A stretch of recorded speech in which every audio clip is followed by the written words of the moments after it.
айта бере аласыздар кандай?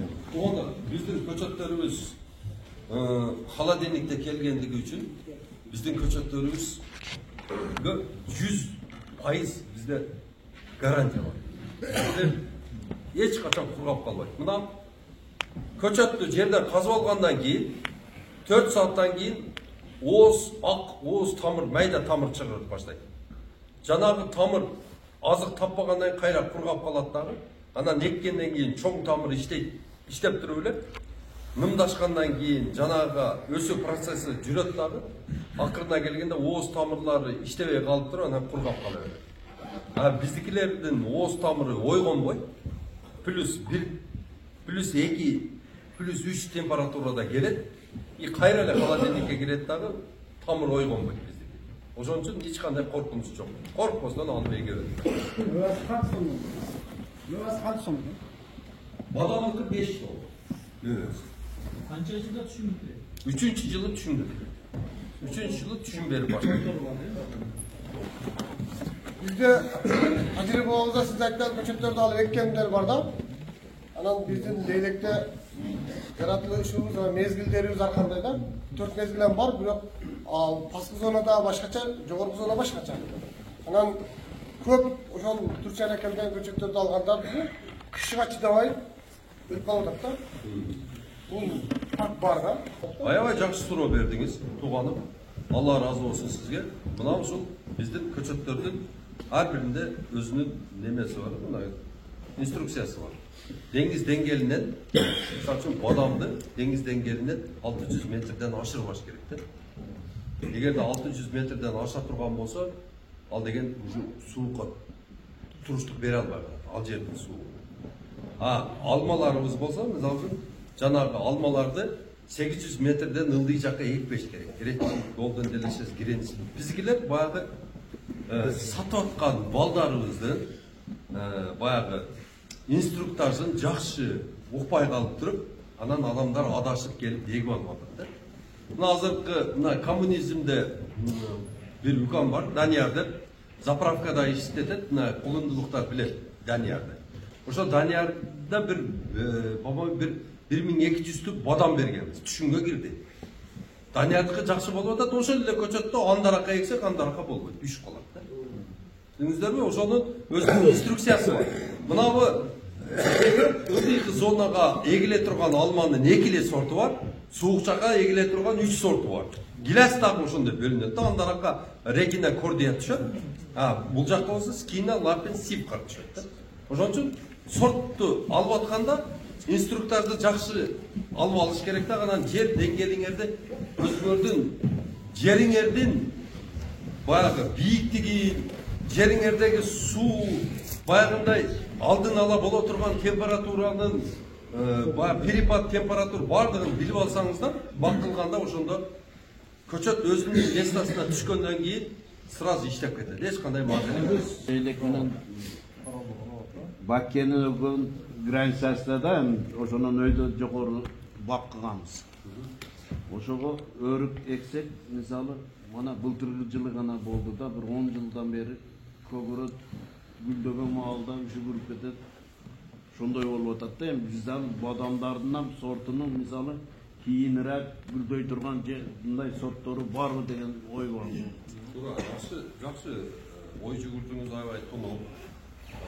Багбандын сөзүн айтып атасыз. Бизде 15 апрелден кийин гүлдөй турган гана сортторго басым жасайбыз да. Анан ага чейинкилери дагы бар. Баягы ооз ачык, баягындай 1 килограммы 2000ден сатыла турган дагы сорттор бар. Бирок алар үчүн өрүктөр дагы бар. Сон сорт өрүктөр бар. Баягы гүлүн сактап калыш үчүн агротехникалык эрежелери бар өзүнүн. Ал үчүн ушундай дары дармектер бар, сууктан сактап кала турган чыкса болот. Анан көбүнчө эле мына ушул эмеде, ушу Турцияда биздикиндей погодасы бар жерлер бар экен. Мындай тез мөндүр болуп, суук жүрүп, үшүк жүрүп турган жерлер бар экен. Жанагылар капельныйды жасаптыр, көчөттү эгиптир, стойка коюптур, 7 метрликти 2 метр кылып какып, 5 метр кылып, анын үстүнө зым менен тартып туруп, анан кийин противоградный сетка татып коюшуптур. Анан жанагынын ичине бир мынага окшогон эмеси бар экен. Мындай стойкада турат экен. Канаты бар экен. Мындай самолет деп коет экен. Солярка менен иштейт экен. 1 гектарга 20 штук кетет экен. Ар бири $150 экен. Солярканы куюп туруп эле температураны карап туруп жүргүздөйт экен. Келип туруп эле тартып туруп эле немеге бензопилага окшоп иштейт. Пар деп. Ысык воздух чыгарат экен. Жанагы 1 гектар бакты сактап калат экен. Эч нерсе болбойт экен. Жүзүм, анар, анжир, көп нерселер ошол жердин астында болот экен да, жылга түшүп алат экен. Просто биз азыр эми бакта биз тамтамдап жаңы басып аткан баладай кетип атабыз да. Biz akırın айтып атам го, илим жок, биз кыйналып жатабыз. Туугандарым, келгиле бир фонд түзгүлө, Лейлек районунун бакмандардын бир фондун түзүп, кадимкидей баягы жерде добросовестный 1000 сомдон 500 сомдон тапшырып, бир жылга бир 10 бала жөнөтө окутуп алалы. 10 жылдан кийин биз вообще башкача өнүгүп кетебиз.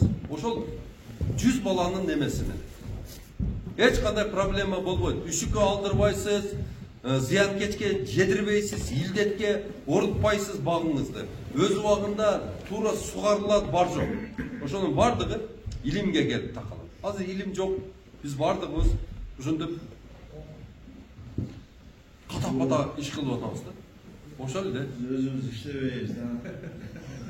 Туура айтат. İşte kılış gerek var. Başlar özümüz yani. Bir şartın bulsam özüme uğur olsa programı derinde. Özümüz işteyiz falançı ola. Bugün onu çakırıp kaldım ha. Sevdim koyacağız. Özümüz hastaydı. 15 gün katı soğuk oldu le, Tamarkadagı kanat kurgap kaldı, anjir kurgap kaldı. Kurma dağın jarım jartılay zor ölüm çıktı. Vişne şu 4-4 saatlik kurgap kaldı. Şu hem az emek kılatsan şu жылға dağın karaylı. Hem hazır köpçülüğü size aytkanday баягындай üstünü жабып кылып эме кыла албайт да. Жыл катык болгон жылдар тургап калабы кандай болот. 15 gün Анарды Сайыз убагында анарды жаптырат элесиңиздер. Жүзүмдү көмдүрөт эле, эме кылат эле, бар жогун жасатат эле. Биз ошолорду жазап айтабыз да. Эгерде ошолорду кичине жер казып, акырын жаткызып, жананын үстүнө бир эски неме тар жаап, анан үстүнө самандар таштап койсок, жанагы эч нерсе болмок эмес. Биз өзүбүз баягы глобалдык жылуулук келип атпайбы? Келип, анан кийин кышыбыз жылуу болгондо келерке дагы ошондой болот экен деп туруп карабай коюп, баягы өзүбүздүн кенебездигибизден болуп жатат да бул. Тетигини биз жасап кое турган болсок, 3 метр, 4 метр болот. Бою биздин полкарликтердин. Анан үстүндө сетка турса, баягы сууктан сактап кала турган өзүнүн аппараттары болсо, биз ошондо коркпой калабыз да. Биз биринчи өзүбүз ошону сактай турган бардык эмелерди, мындай жолдорун жасап алып туруп, үшүп кала турган немеден, ситуациядан биз чыгып кетишибиз керек. Бизки азыркы Тамаркада эгилип, анан мындай кылып аткан эмелерибиз бардыгы риск. Бир эмеде Польшада, Европадагы бактарда мына анжирдин үстүнө жаба турган кадимкидей эле мындай чоң материалы бар экен. Жана замок менен экен. Üstüne kiydirip, butap durup, üstüne kiydirip durup, andan keyin astidan sıyırtmak kılıp, zamoga tartıp, sıyırtmak kılıp durup, tartıp koyuşat. Turur etken, hiç nesi bolboyt. Terma özünün nemesi menen, material menen tigiletken, biz dagı barıp şulardın bardığına ötöbüz. Mına Европадан келип аткан новшество бардыгы жаңылыктар бизге сиңет. Барып сиңип, жаңыча ой жүгүрдүүлөрүбүздү мындай ошого эме кылышыбыз керек. Өзүбүз дагы изденишибиз керек. Күндөн күнгө мына заман кандай болсо, заманын түлкү болсо, артынан тайган болуп түш дегенде, биз өзүбүз дагы изденишибиз керек. Мына бизде жок эмес, бизде бай кишилер көп. мына ошол кишилер кичине меценаттык кылып, фондду уюштуруп, бала окутуш керек. Илим болмойн бак болбойт. Илим болмойн эгин болбойт. Илим болмойн суу чыгара албайбыз. Илим болмойн тоо тешилбейт. Бар жогун илимин бериш керек балдарга. Илим жана илим. Abdullah Taşiyeviç, ona koçattı kıyıştırganı verir. Sen cazaslarda alma cenata önce reçipti. Pat boyu yef 106 bu, misal için 111 degen. O şu 106 men 111'in ayırması nime? Pat boyu. David бул карлик. David. Канчалык саны кичине болсо, ошончолук дарак кичине деген. David бул Sana kişinin olsan karlık pat boyu. M4, M5 дегени супер карлик. Ошондой pat boyu.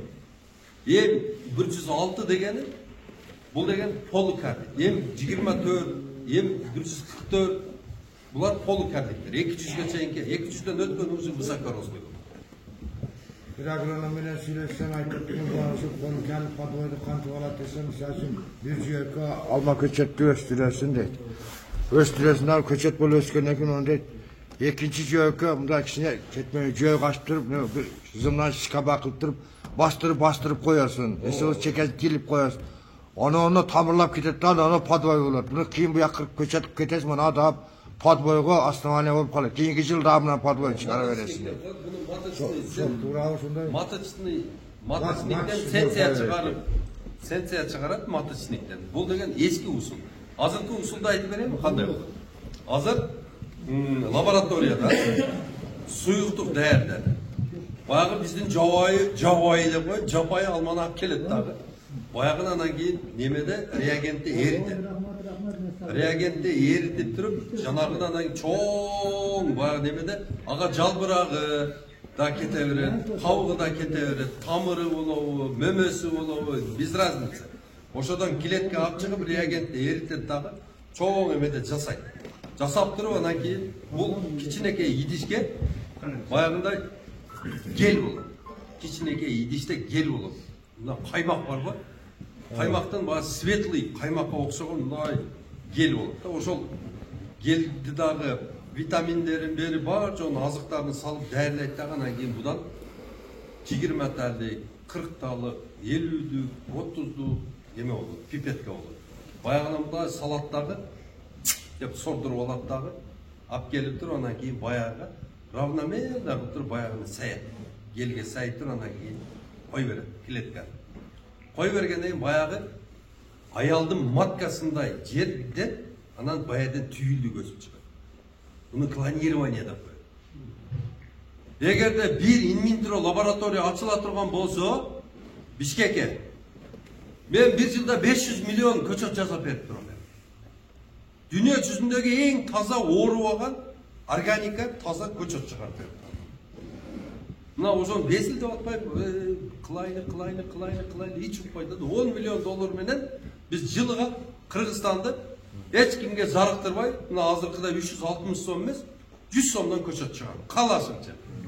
Көчөт чыгарып, каласаң бадамды мына 15 апрелде эмес, 15 майда гүлдөй турган чыгарып.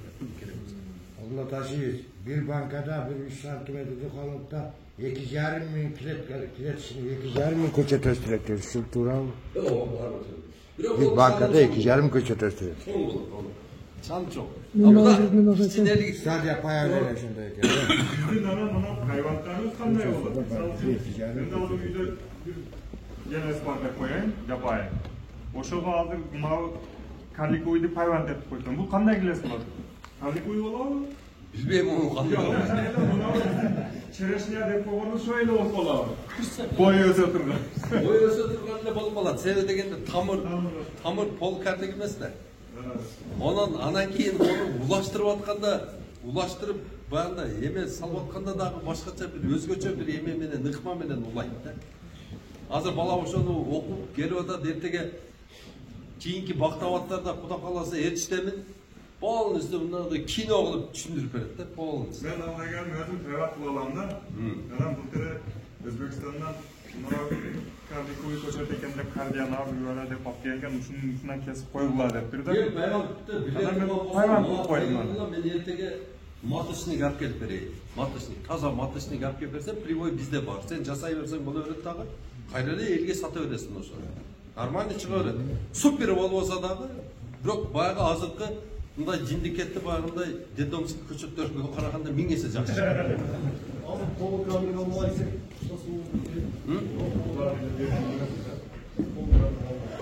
Поликардик алманын дагы мындай жайкысы бар.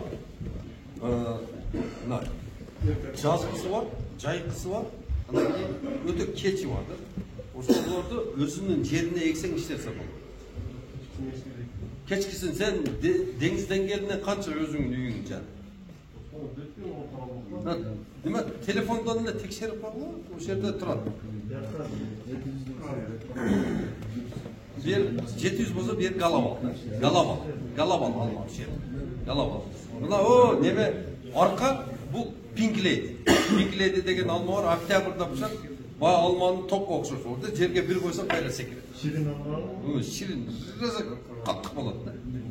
Холодильникке майда пыша турган керек алма. Майда пыша турган эмес, июнда пыша турган. Галабал. Биринчи бол биздин бактада 10 гектар багыбыз бар Мадыда. Мына Бак Дөөлөт фирмасынын багы бар. Мына ошол жерде бизде азыр 4,5 гектар жерибизде алма. Ошонун 3,5 гектары галабал. Былтыры биз мурдагы жылы эккен алмадан былтыры түшүм алдык 110 сомдон саттык галабал. Алды алма биздики кетти. Томолок кыпкызыл болду. Кыпкызыл, томолок алма. Галабал экиш керек. Bir tonna aşık oldu. Bir tonna aşık. Bir tonna 400 boş. Örtün pritsiyası birinci pişavıcı, Vanderkot var. 25 aprelde Pritya çıktı. Anan dağ bir sliva var. Türkler özleri 4 dolardan alıp gelir. Oşonu leyleke ekşi gerek. 4 dolardan özleri alıp gelir. Birinci çıkar. Kot mök sliva var. Birinci pişar. Oşo erta pişar. Anan keyin bizler bayağı az yerden köp kireçe alış için tuğanlar buna jımalaş degen var. Jımalaş 15. mayda pişat 1 kilosu 1,5 ming so'm. Jımalaş. Buna jaş balanın çoçoğuna okşoş bolat. Biroq materiali özünün ko'rinishi bunday bo'ladi. Ne o? Bunday tüy, bunday kesilmegen çoçoqqa o'xshash da o'zida. Bunday bo'ladi, qayrilib turadi o'zi. Onu niye versin? Jımalaş degan. Qaraqat materiali qaraqatliqinday. Ayabay katta bo'lib jımalaş. Вот jımalaş misol uchun любой malda ақчада. Soğuk жерде емес, ысық жерде ол. Arkaga bular. Жан жер арқа, Arka kumuzdan Hayvat kısa болады, қайрылы өзінің өрігін шығарады. Же олсам кичинеліп, же формасы өзгөрөт, же түсі өзгөрөт. Өзүндөй болбойт. Ошо майдалан. Сурайыр.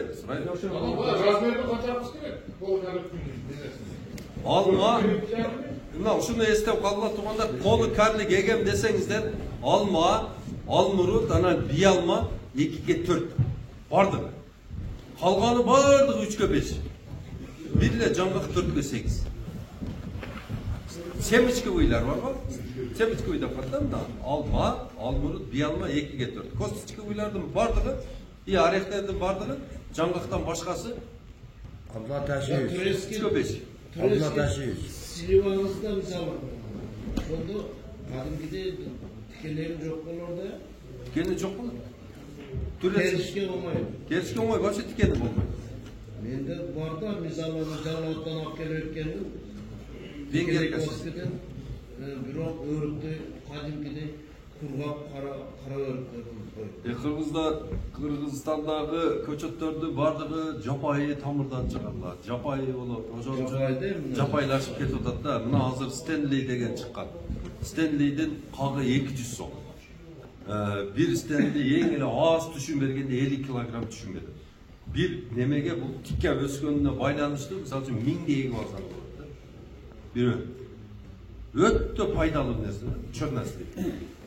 Орытпай жакшы карап туруп, жанагы какка жеткизип алсаң сеники.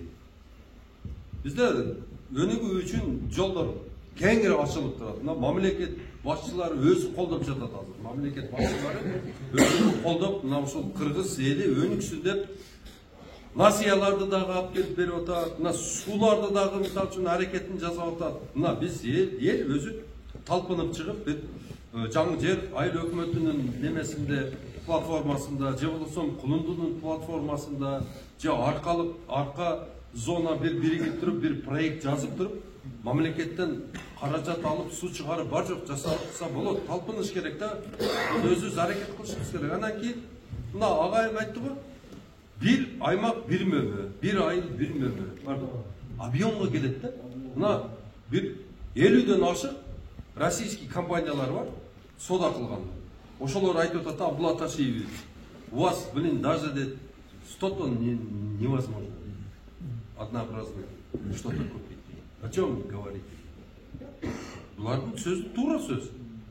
Бир түрлүү, мисалы үчүн, лелеке келип, кегиле мына бир вагон эсинде өрүк кылып бергиле десең, кылып берет. Бирөөнү кичине, бирөөнү чоң, бирөө мисалы үчүн немени баягындай сладкий сортко улаган болсо, onu башкачараак себеп болот. Бирөөсү дагы бир нерсеге пайган кылып атат.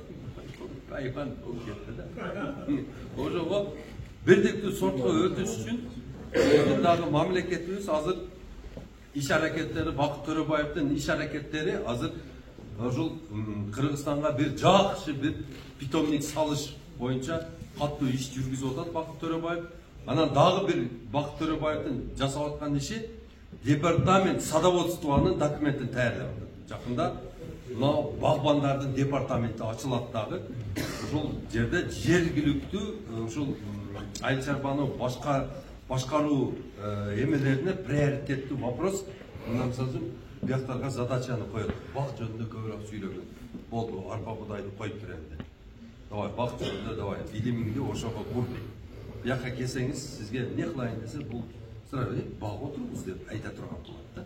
Биздин да кызар, мисалы 10 гектар жерди алып, арендага алып да, мен жайыттын мисалынан, өкмөттүн мисалынан жайыттын ушуга өзүбүз жерде суу чыгарып алсак, мисалы 100 метрде суу чыгарсак, калган окружение нары бери кредит, нары жак бир жакка жардам бере аласыздарбы? Көчөт мына долгосрочный кылып. Мына айыл чарбаны башкаруунун жетекчиси айтты го. Айтып кетти го, Айтып кетти го. 1%, 6, 7, 10, 12 эмес. 1% менен берем деп. ошол үчүн эми мисалы Анан ошо пулду даже кийинчерээк барып ишиң зор болуп кетсе, арыз кечириши мүмкүн да 7 жылга берет. Бул 1% деген бул опционный баягы эмелерге, расходторго кетет да. Баягы сенин ошол пулуңду эсептеп жазган кагазчыга буга кетет, бул пайыз керек да.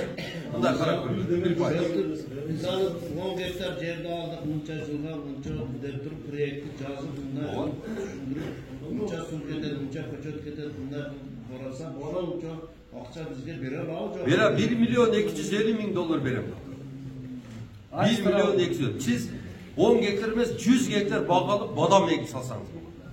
Бир эле өзүңүз эмес, мисалы үчүн 2 миллиондон залог кое ала турган, мына ошол жерге эң эле аз дегенде бир 20 адам жыйышыңыз керек.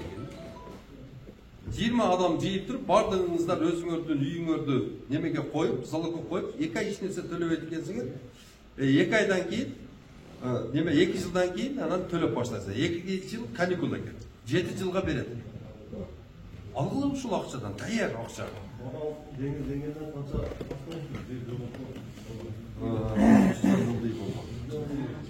Алты жүздөн нарагына жөнүнө тал болуп. Көп түшүм бербей, неме кылбайт, үшүй берет. Одан баягы коммерческий болсо, одан ылдый. Кредит катарында экен, биздин үйлөрүбүз мисалы өкмөткө барсаңыз 200 миң албайт да, мындайчасы.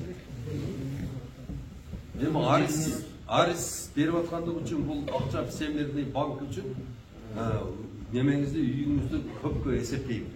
1 миллион, 2 миллионга эсептейм. Кызыл китебиңиз болсо, азыр Кыргызстанда кызыл китеби бар жер, үй болсо, времянка болсо дагы 1 миллиондон ашык турат. Залог керек обязательно. Анан уюм керек, кооператив жоқ дегенде, ең эле аз дегенде кооператив 3 жылдык баягындай алды бердisi болуш керек, историясы болуш керек экен. Анан аркаңыздан анан кийин бай өзүңүзгө 20 да фермер байлашыңыз керек. Ошолор менен биргеликте кылышыңыз. Сиз мисалы үчүн кичинекей совхоз түзүп алат экенсиз дагы, кредитти алып, бар жону ошону башкарып, бардын ичиндеги чөптөрдүн ордуруп, капельный система, мындай өзүңүзгө бассейн коюп, скважина казып, бар жону мындай тосуп, ушунчалык укмуш жасаганыңызда 1 гектар бакка $12,5 миң кетет. Ал бул деген сиз 100 гектар бакты ушул жомоктогудай кылып жасап ала турган каражат бересиз. 100 гектар анан бөлүп бересиз. Мисалы өзүңүзгө 20сын алып туруп, 20 та фермерге 2 гектардан бөлүп берип. 20 гектар сиздики, сиз как управляющий. Өтө жакшы нерсе да бул. Жийиш керек, бир жакшы юрист алышыңыз керек, бир бухгалтер алышыңыз керек, ошонун аркасынан жүгүрүп, подключ бүтүрүп бере турган ушундай азыр фирмалар бар. Сиз бар жокту задачаны коесуз, өзү жүгүрөт, өзү бүтүрөт, анан акырында акчаны алгандан кийин $5 миң, $10 миң берип коесуз. Мына деп анан өзүңүздүн бухгалтериңиз башкарып, өзүңүз управляющий болуп иштей бересиз. Taşı bana bala aytıp atkan yer munda buğa şerik de. Bir 5 balabız, bir 6 gektar yer alabız arenda. Anan 1000'den, 300'den, 400'den koçet ekkenmiz. Bir yıl 4. yıl, birinin ekin saldı almalı. Anan şaptolu sal 3 yılda. Onu biriktirip durup, kooperatif bulup durup, bir mene kısa balık ekendiniz mesela. Anan bu arenda yerdi veriyor anan hükümet kayrası kooperatif bulup tutuyor anan. Aytып атат берем деп. Hazır vaqtincha misali bizga 5 yil qilib bergan. 9100 gektar yer бар деп атат. Алгыла 9100 gektar жерди бар деп атат. Алгыла ошону 20 жыл мөөнөт менен алгыла деп жатат. Yok misal hazır buna ben 30 yıl olup kaldı, 32 yıl olup kaldı. Ayağına işletip atam da жерде. Башта 19 азыр шуларды азыр мүмкүнчүлүк болсо 49 же бир 50 жылдыкка узартып бере аласыздарбы, жок?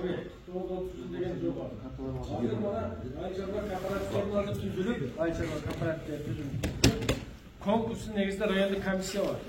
Rayonluk komissiya var. Şol mamleketlik fondun jerini alır 50%'ını Ayçarlar departamentine götürüp aldık. Alıp durup бүгүн мына kooperatif түзгөн адамдарга бардыгы берип атабыз. Мына жерде мына кооперативдин раистери, жерадистlerden алып түзөдүчү.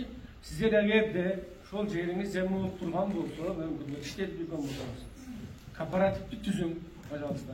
Ошол бүгүнкү күндөгү сиздин жериңиз 50% бизге өткөн болот болсо, биз сизге конкурстун основаниясынан түз беребиз. Түз берип өзүңүзгө жакшы болот. Мен адына таашып айткандай, кредиттерди алганда Dünyalıq bankın koldoğusu через Aristar'ın büt bardak azı bağlaşılıkta şartlarında. Misal özümdeki menki bunlar tasarkenler sırada 5 hektar bulduğum değil mi? 5 hektar cezi özüm istet olur. 5 hektarda kooperatifte Kantip düzenleme bu adamları bölüp veremiyor adamlar. Bu niye memleketin siyasatında olacak? Memleketin siyasatı bargan sayın memleketlik fondun yerleri bugün günde şu bardağını biriktiriş olacak. Biriktirip bazılarına can Başka işgirlerden de koşulsun da. Hayır, bana sizleri ayıp otmay vardı bana atlasaşı kaçaz bana 2,5 saatten beri ayıp otar. Varıp bana şu bağbarçılıkta emnisini düzgülerde otar. Gelecekte bu varıp birigip vardı mesela. Bir sort doğru misal için yeni gayri hükümette dalgısın bir sort doğru 100 tonla çıkarı. Maksat çok ağır edat maksat. Gelecekte maksat. Bulcaksın sırası tında oldu. Deme ake 5 gektar jeringizge dagı түзсөңүз болот.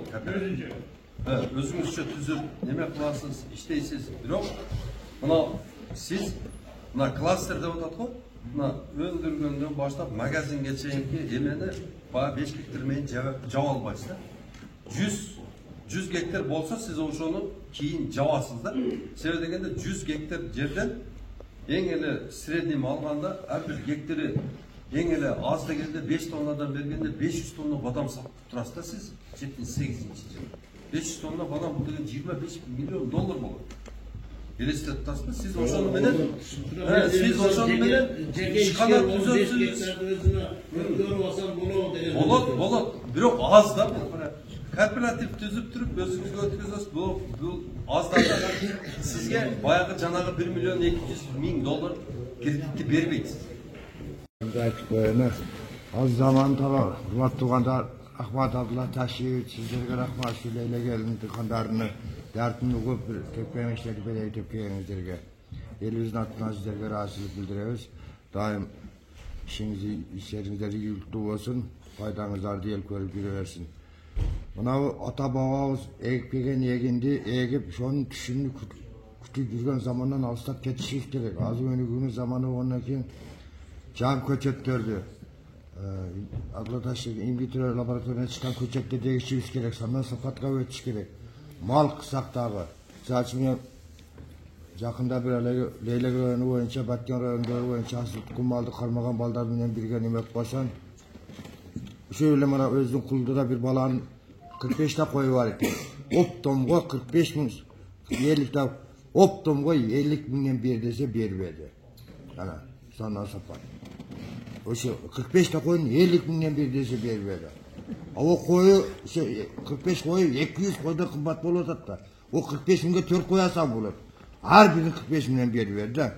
Znalti ola 200 koydu 250 koydu baksa 45 koydu şunun denildi bağ vatarda. Sonda yani şöyle bir koç gördü. Mart'ta 1. April'e yakın tuğulgan koç gördü. 220 binge sat şöyle bulduk bu valla. 220 alttırıp oşa keçesi 280 binge sattı bir valaga. O valaga daha bir balçım 100 binge bana desi veriyor. Al 120 binge verdi bir da. Ol misal için 30'ta kozunun pulu da. Şunu sandan sapatka ötüş gerek degen de. Anata bağız malga oşa bedene ekleyen, bedemine bağıp gelgen bize yani atam şönt ötkende bir şönt ötpeyik. Ona Adlataş bilet ötken seminarda esiplerinde Azamat Kaçayip degen jakşı agronom balağız var sıkıldı. Savni gence vaiz ötkende men aytkan Amarant degen çöktü. Boyunca olsun ötken jigit boyunca Adlataş işler münazikten malumat alsanız olur. Özü tütte bulava Bökenbay vayıldan bulur. Oşan ap kegen. Hani kibine var degen ösündük var tuğandar. Zaten biz bayağı 5 yıl jiyilip kasak, bir Angilada olup kasak, bir de jiyilip kasak, bir meceviz desek, bir kuğudan ceviz ya koydum başka ceviz. Angilada olup kasala şu anda adamlar kibine ceviz dedik de. Peperisa'da deme tarih öğretken 200 dolara geldi. Peperisa'da deme sap öğretken. O bizimler şöyleden bir poz yerbet geldi. Öte kumbattı. Bir o yerinde şunu tamaktarca etken, vitaminli kompleks etken de. Ana olsa Amarant degen jönde de malumat aytıp koyun. Amarantı suğa öte çıdandı eken. Soranın bir sort eken de. 1 hektardan 3 tonna, siredi 3 tonna, 2,5'dan 3,5 tonnaga çeyin den alat ekensin. Denni kaşakıl jesen bulat eken. Köptegen uğurlarga der eken. Anam misal için bir sotluk yerden bedi alsan, 4 orumundasın, 200 kilodan 200 kiloga çeyin alat ekensin de bir sotluk yerden. Amaranttan 350-400 kilo alat kesin. Kim utat eken? Bu bir ayda bir su koysan çıraytken suğa çıramıyor eken de. Oşan laboratoriyasında görsünler, jügerin eken, mekan eken, beden eken, kapsıdan bardıgın eken. Amarant tek bu. Bardı kup koğuça tek bu. Amarant par payı gösterir. Bizde su az yerlerge şunday nesi götürür. Sandan sapatka ötüş gerek. Araygan bıçağında jemişi boğuğundan eken 1 hektar yerge amarant ekile tuğandar. 3 tonna den alasın. Özün de ceysin o katkıl, malın da ceysin. Onun kilogramı 200 son. Amarantın da nik. O 8 kilo arpa satı olasın. Kim utat? Urağı. 5 de komşu biri 1 hektarcık amarant eki ola. 5 komşuna dembine işte. 200 kilodan alsan onu 1,5 ton arpa satı almaşarsın. 200 kilo deninde. Şunda sapatka ötüşünüzden sonra tuğandar. Ana mal jönde. Yendi bunda aytkanda jayıkımızı barız körüp turabız. Bir proseli turmuş şartımız sonra ayla yok, mal kılışımız gerek. Şahitleri jeli, erozya dep koy, degradasiya poçmayıp, buzulu büttü. Malımız yegenden tuyağı yezip bir tamırga çen yok kılıverdi. Durav tuğandar, bak koy. Sayızıma çonça min degen koylarımız onça jolbun kıkan emese de. Az targıl bolup ketip otoğlarımız. Durav, şu arkasında çöp, ösün proses öldü. Biz ette baldarımızdan nevlerimizge arkamızdan dua varat dep oylıyorlar. Arkamızdan bütün kargış varat. Allah Teala yatkan şunday yerlerde bizge çılıp ketken vurdum da atanın endi et baldarımız. Şoň üçin maldan 2000 mal kılayak, 200 ta mal kılayak. Nese olsa bir yerde bagayak, östürüp turup olup bor bagayak. Jerimiz demesin, köpçülsün içine o caniver kalan tamırlar össün. Evi sarsın kaldım başlayıp çat dalalardı. Adırlar kaç, arçaka çeyince koyup atat baldarız yok. Allah canım. Özü bir tüm dana gittiğinge carabayız. Adır arçalar kaçırdı. Adırdan badamlar kaçırdı yedirip taşadı bize. Altı kandalar kırkıp gep taşadı. Calgan mı etkenim? Durağı. Biz hazır Allah'ın kargısına kakan el oldu gaydı. Akıllıza kelek. 5 vakit namazı okuyan bile Allah'ın bergen nimetini biz yok kılıp atağız. İşte oylanış gerek bunun. Arkamızda kaltıran yüzüye kararına bizi kılıp atkan günah köp bulup atar. O şöyle abiler taşıyıcı aytam deyip bari köy caman görek. Bu özgür ne gereği var? Bu şey elim Kırgız elim on olsun. Bir tatlı yaşaşka şunda Allah vergen cennet yerde yaşagan yer. Bir cennetin hocayında bayrak yaşasın deyip jüreşularga. Rahmat aytam başlar baba. Doğanlar ana sözünden besine kişinin asat götüp ettim keçilip koyuşta doğanlar. Ana bana bir ayıl bir prodüksiya degen götüşüz gerek. Misal için kulunda ayıl hükümette su kisen kengidanışı kulüp nikemmeline ötse anam bularga bir ayıl bir prodüksiya degende yok degende bir cumada bir fura zamrojinin maline kulünika Moskva ketetan bolsun. 3 günü bir ketetan. Sonda kölömge çıkış gerek de. O kamgana o tagara alıp çıkıp al, o katında al, bu katında al diyorum. Bolboytan meni. Kadamcayda bir vala oturat. 1000 taş tarkatı verir gene. Ap gelirken şuna tartıyor orada kızık tartıp verip otar. Süleşe oturdum beni. Aytat.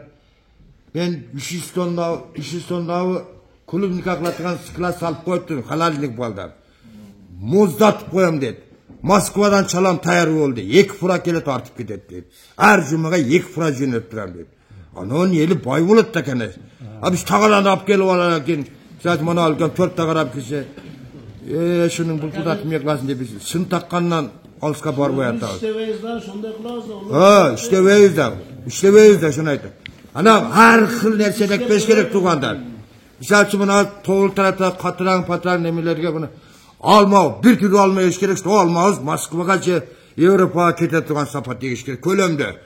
Biz 20 frak ketiş gerek. Şunu sıraz Ağustos'ta satıyor, bizden saktap durup, dekar yanıma fevralık ötkör, 20 frak jönetiş gerek. Ona pat 150 tutamını ötkörüş gerek. Can baya tuğan turaydı, 10 somon 2 somon. Almekkendeki cürüğüm uğrıtta, distin ol azap minen terler. Ol almağızın 30-40% terteriyoruz, kagan jerge çıpılkıldan malga ver. Ol kaksak kakkağında vay. Je kampot, şu nabor kampot jasagan jo, ozurunu böyle alıp satarlar körüp atat, bravo. Ana arka zonasına bir hektar jerge sandı gece bayır. Memleket dengel kötörpüz, 1 hektar jerge tajirbalı şöyle payvançılardan kılıp kolu tutarın jolmaya bulsa da bir pitomlu göstertigan özüz karılar bir balam demesi şöyle bir hektar çıkartıp köçetli payvantlar yaşlarında bitti köçet öndürtüren kılayıp bir sürü sortlarda şu. Daha sonra antep size de kolunuzdan kejardan bersengizler. Kançan biz sandan sapat götböyüz. Yusuf Atkan ilimden savak albayız. Yettige kul bol tuğulağız, makut bol tuğulağız. Men özümden pratkan ötkörgem desen. Bana çıpa-çıp degen kantbarga baldar. Ne veren şol verilecek soru koydu. Bardın arasından жазda kumuska çıkkanda şün kumuskanın uyuğa koyuyorlar. Kumuska 1 santimetre jakın keveyt ikeni. Keveyt iken tuğanlar. Kılıp gördüm ben. Tovağıl. O nime degen der eken o. Anşa yaş kızlarımız neredeyse kızlar tuvas kılıp taşaytken ol. Baldarı cim pater kılıp taşaytken bez kulatıklatken. Anşa biz pulumuz men satıp verip atmayız o. Kıtay bizi soğuşsuz alat. Bizi tukumumuzda üstüme koyat boldu. Bizi muğun ölüp ketet. Koy bu yer benim degen adam koyağından yaşağın ne gerek var. Özün geninde saktap koyağın el elbede. Şu an için Kıtay'ın profesyonel cevegile. Men ayrımda bir bola, men tengli bir bola.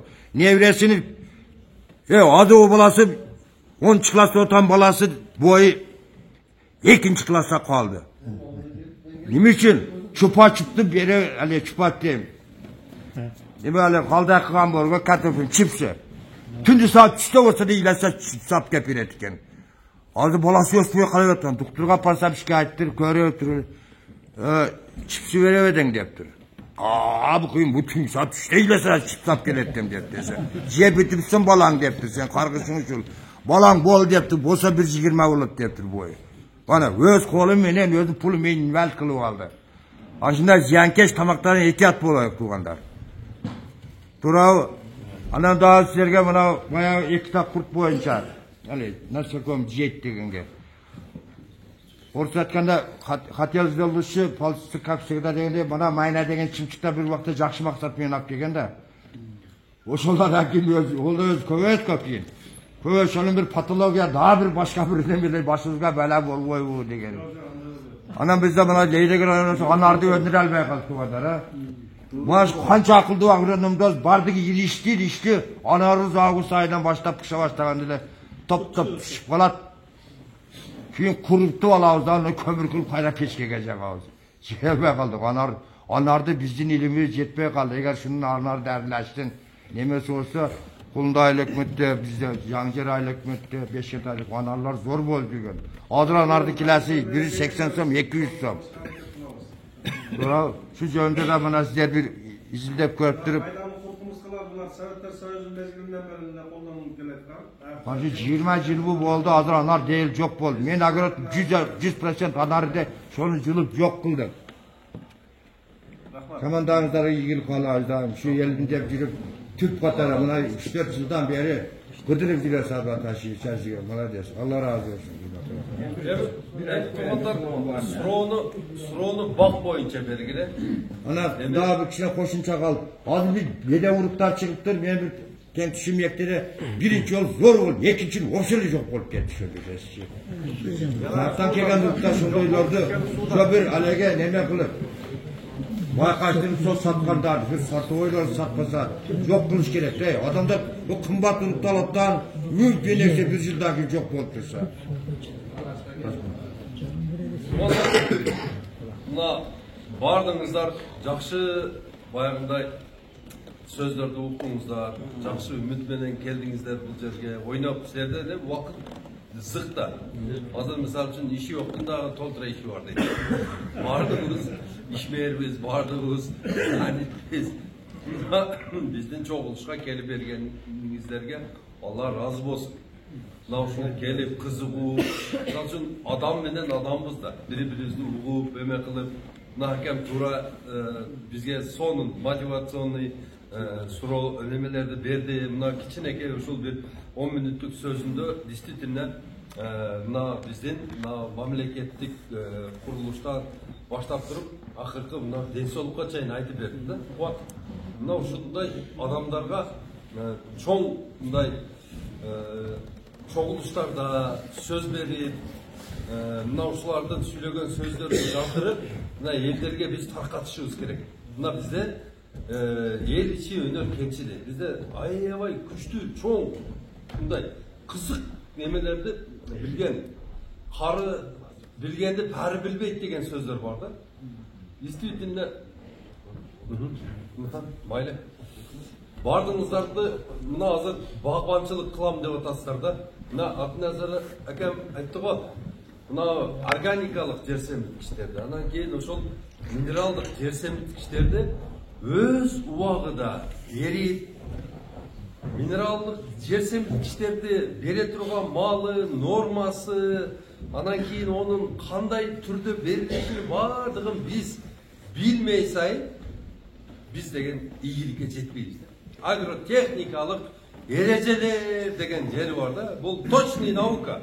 Bu degen jönüne bayağı biri oturup жазып koygan bir neme emes, poema emes, bir bağında angeme emes bu. Bu degen наука. Buna uşul наука bolmasa, misal eşikte açış üçün sen barıp durup kulpunu bunday замочный скважинаga salasın da. Salasın da burasından açılады da tura. Ondan sen barып alıp эле баягы ашык-машыкка такай берсең açılбайт da туру. Бул да наука да.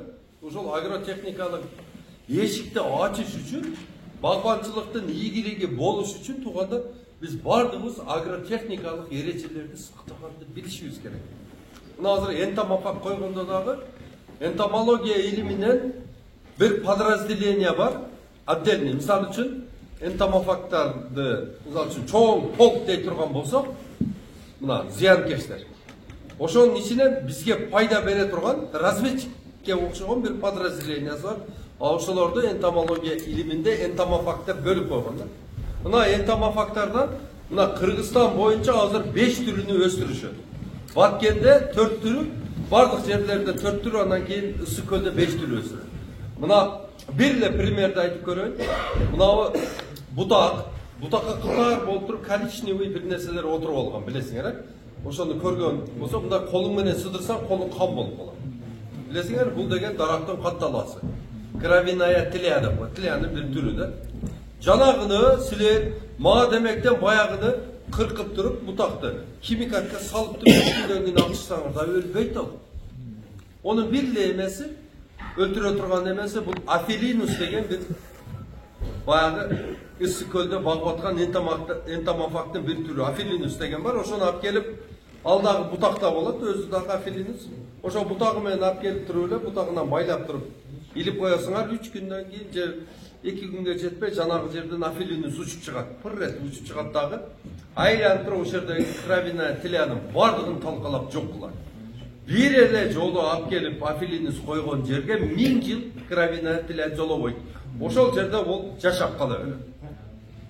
Мына бул дагы чоң илим, энтомология илимини өздөштүрүп, ошону окуп, мына көчөтчүлүк, мына ошол азыркы биз жасап аткан багбанчылыктын түрлөрү, сорт тандоо, климат тандоо, суу тандоо, шор жерге мисалы үчүн ушундай нактар бар, шор жерде дагы өсө берет. Бул да илим да. Ушулардын бардыгын алыш үчүн мына ушул Лейлек районунда бир фонд түзүлүш керек да.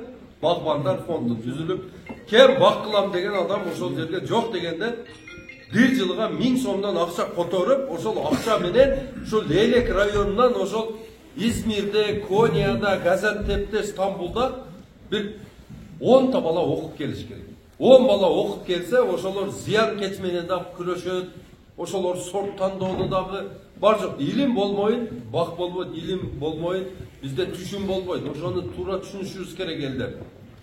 Баягы конкурстарды уюштуруп, мисалы үчүн жерге барып, ким баласы барат, ким баласы барса, акимдин баланы жөнөтөлү деген болбош керек да. Ол жерде мектептен, уже баягы баланы мектептен тандоо жүргүзүш керек. Мына быйылкы 1-класстан баштап баягыларга задание берип, ошол кызыккан балдарды биология, химия, английский и математиканы жакшы билген балдар ошол Измирде, ошол эле Конияда, Стамбулда, Газантепте окуп келет дагы.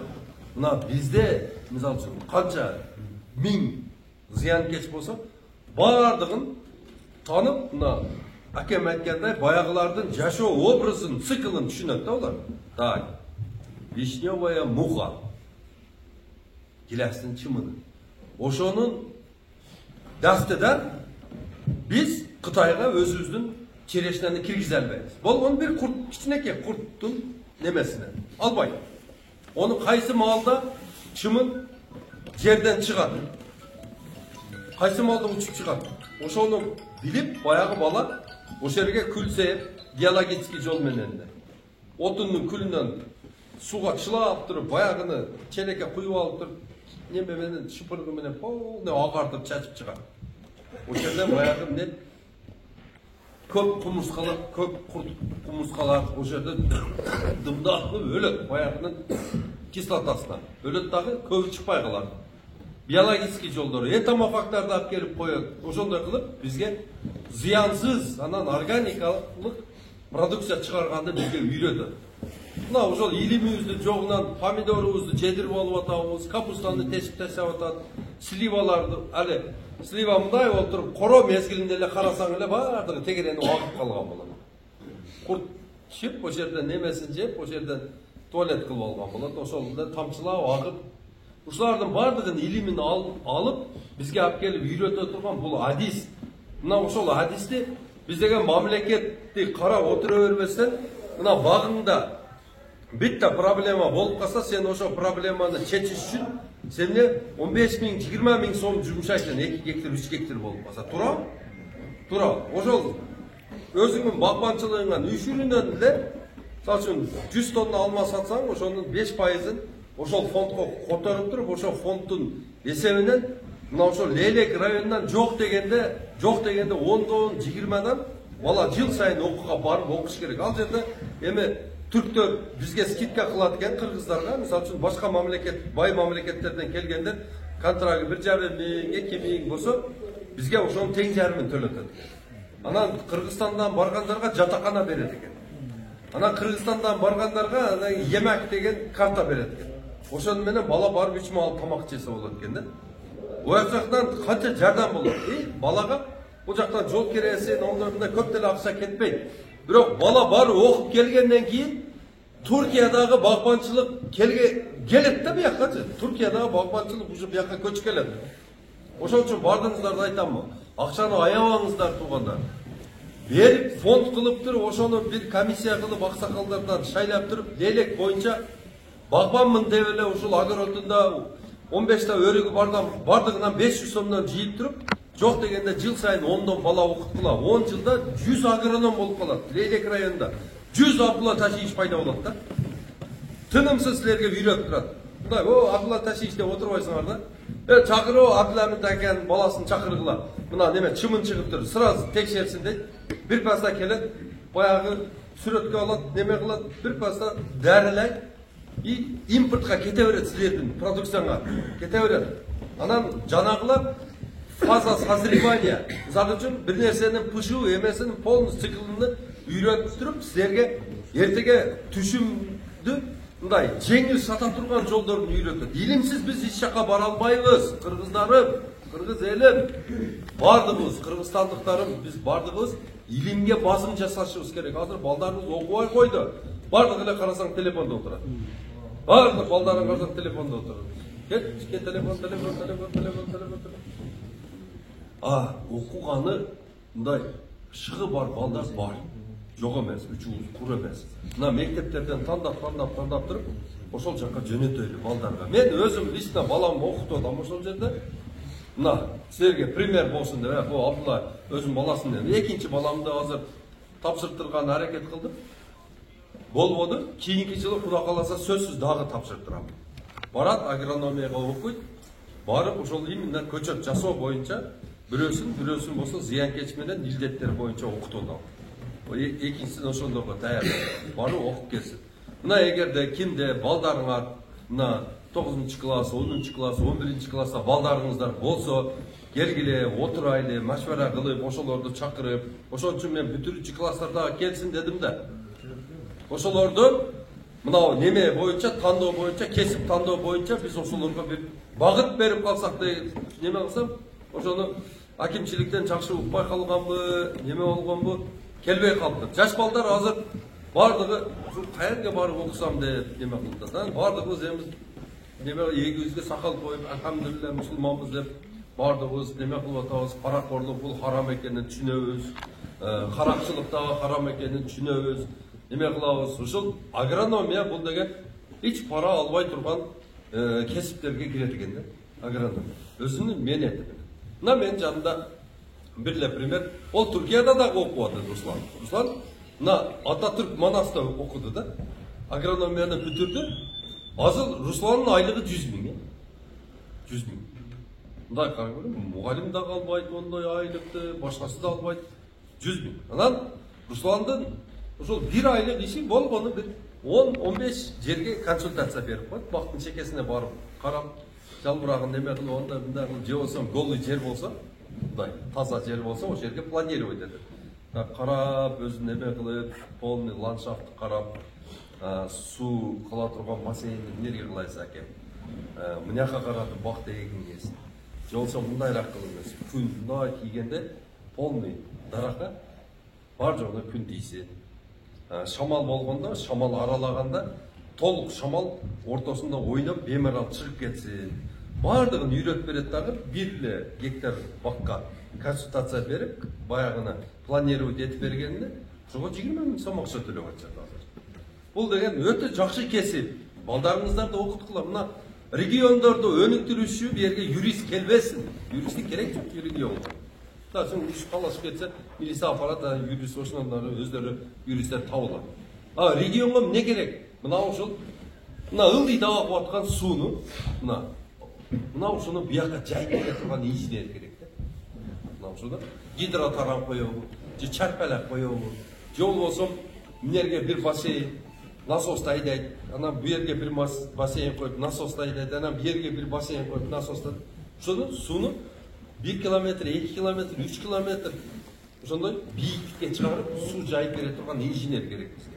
Түшүнүп анан бизге мына ушул той даярдоо, тойтtu мисалы үчүн кунарсыз жерлерде ошол жерге бак кылып, бактын астына болсо ушул бакка дагы зыян бербей турган кылып туруп, астына дандуу чөптөрдү эгип, мына ошолордун түшүмүн жыйнап, ошонун бардыгын ферментировать малга жем кылып бере турган адистер керек да, комбикормщик керек болот да бизде. Мисалы үчүн биз азыркы берип аткан малыбызга берип аткан тоюттарды баягы низкокалорийный эле тоютту берип туруп эле сен эки бул пичан желиң сүт бер деп ура беребиз го.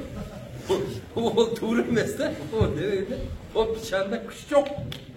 Ол пичанда күч жок. Ошол пичанды баягы фасольго аралаштырып, өзүнүн немесинде жендүү жана агам айтып кетти го. Амарант деп. Мисалы үчүн кайракы жерлерибиз бар. Судан деген мамлекет бар, билесиздер. Ушундай чөбү бар, Суданка деп коет. Onu sepkenden keyin o bizdin budayımızda ile kalorini de. Bayağının ösüş emesi 2 metre olur. Biçanın bayağının özünün ekstruder degen aparatlar çıkan hazır. Uzunçak aparat olur, burcağından çöptü salasın.